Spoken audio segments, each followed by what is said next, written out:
Is it possible to secure your loot inside of a 2x1? Isn't that typically a recipe for an easy raid and a short wipe? Blowing through 4 doors, a raider finds your TC.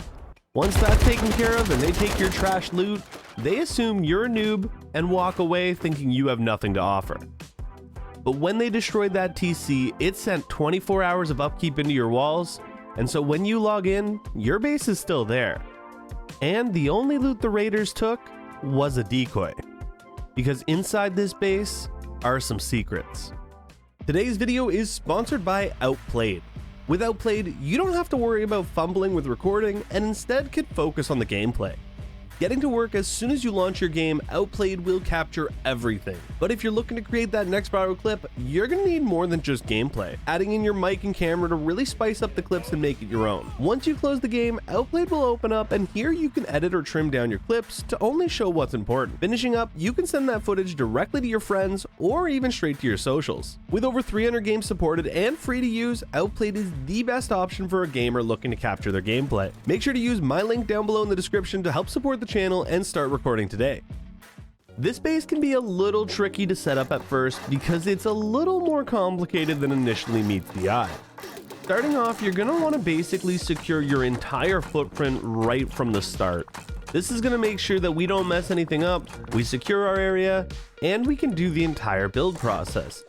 That's because this isn't just a standard base. While it does just look like a 2x1 with honeycomb from the outside, that's definitely not what it is.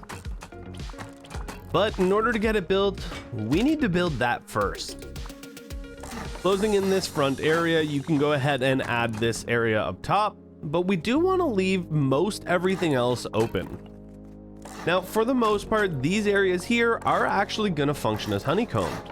So you can go ahead and close that up, and that's going to help protect the most important area, which is going to be our TC located here. You do want to place this TC pretty much as early as possible, as that's going to make sure that you don't run into any issues later and can delete the relevant pieces. We are going to need to place a temporary wall right here in order to line that TC up nice and snug against it. You are going to then want to delete this wall, and we're going to move on to over here. Here we're going to place another wall, except this one will not be temporary. You can go ahead and upgrade that wall, and we're going to close this in just like that.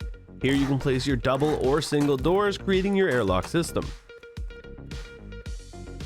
Now coming over here, you're probably going to want to get this base closed up fairly quickly, because right now there is a lot of dangerous potential of somebody jumping over and causing you some problems. At this point, you'll want to acquire a bag and a couple boxes. Coming over here, we're going to place a temporary shelf, a floor, and get rid of that shelf. You can actually go ahead and upgrade this shelf at this point because we are going to be keeping this here forever. Next, we're going to come over to this side and we're going to place a roof piece right here. Now you'll notice when we do so, that actually caused this wall to glitch and come through like this. Now what we're going to do is we're going to come over here and take our box, and you're going to want to make sure you line it up with the orientation of the tile, and pull forward enough that it doesn't go over the tile on the backside at all. Then coming over here, you're going to want to carefully move to the left, and you're going to want to place the box in a way that it's going to slightly go through the wall. Now you might need to play with this a few times in order to get the distances right, because you don't necessarily want it to pop through this much.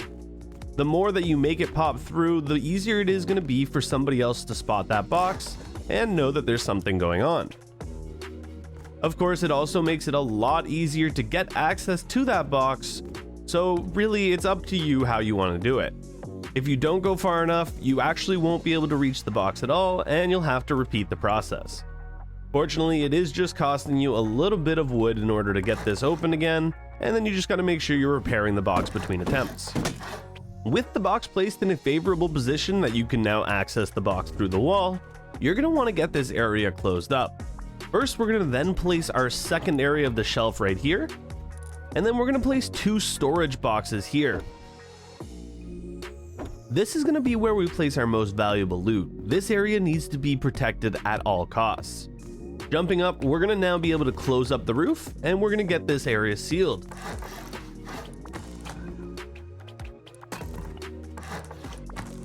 You can fully seal the base right here, but you're going to also want to add a pancake layer of honeycomb here.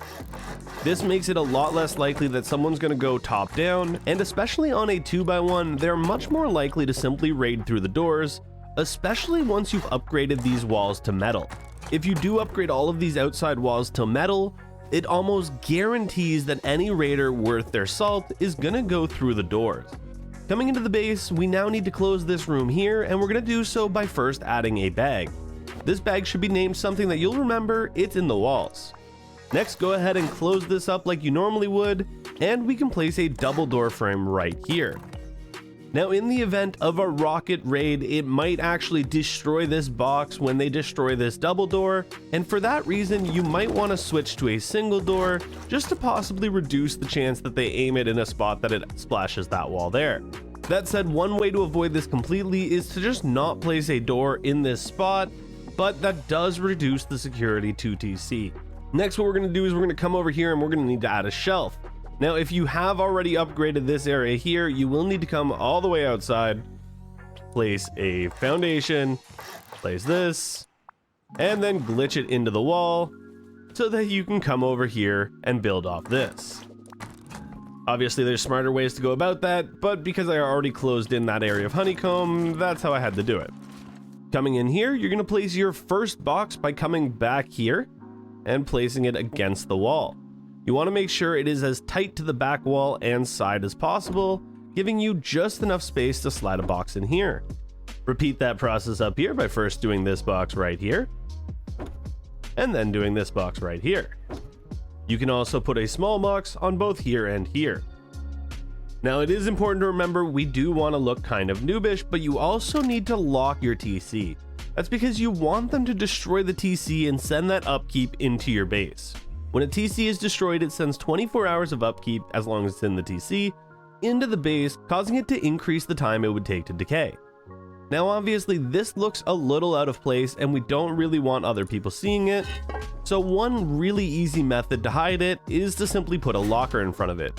Now, I would highly advise that you do not lock that locker. In addition, you can easily fit a furnace right here so that you can do all of your cooking. Now, while it would be slightly annoying to pick up your locker each time to access it, this is mostly meant to be your log off and panic room. During your day-to-day, you would operate in here, but whenever you go to log off, you can easily transfer all of your most valuable loot into this large storage capacity box here, and then simply F1 kill inside of your bunker. From that point, nobody's ever going to get that loot because they're never going to really want to go through this wall.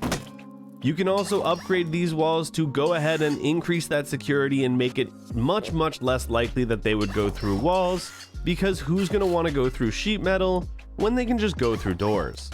It's important to remember that with a design like this, the key factor is them thinking they've already won.